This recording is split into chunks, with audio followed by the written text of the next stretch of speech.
नमस्कार, आपण पाहत आहात लोकनाय न्यूज। चंद्रपूर जिल्ह्यातील नागभीड येथे रिवॉर्ड संस्थेमार्फत ग्रामसभा पदाधिकारी, रोजगार सेवक आणि बेअरफूट टेक्निशियन यांच्यासाठी क्षमता बांधणी प्रशिक्षणाचे आयोजन करण्यात आले।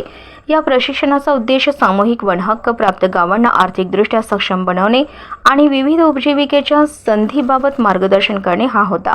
या उपक्रमाच्या पार्श्वभूमीवर यवतमाळ जिल्ह्यातील कोरंबी, कसरला आणि किटाडी मेंढा या गावांमध्ये अभ्यास दौऱ्याचे आयोजन करण्यात आले।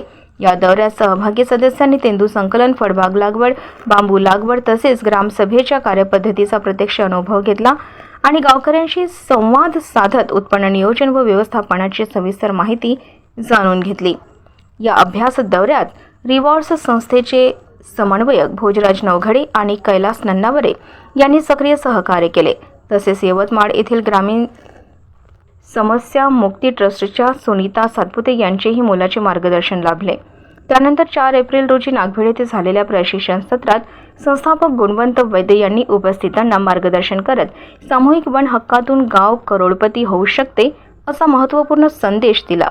त्यांनी तेंदू संकलन, गौण वन उपज विक्री तसेच रोजगार हमी योजनेअंतर्गत फळबाग व बांबू लागवड यांसारख्या उपक्रमांवर भर देत ग्रामीण भागातील प्रत्येक कुटुंबाला आर्थिकदृष्ट्या सक्षम करण्याची क्षमता असल्याचे स्पष्ट केले। योग्य नियोजन, पारदर्शक ग्रामसभा आणि सामूहिक सहभागाच्या जोरावर गावाचा सर्वांगीण विकास साधता येते असा निष्कर्ष या प्रशिक्षण आणि अभ्यास दौऱ्यातून समोर आला। भोजराज नवघडे, लोकनाय न्यूज, नागभीड।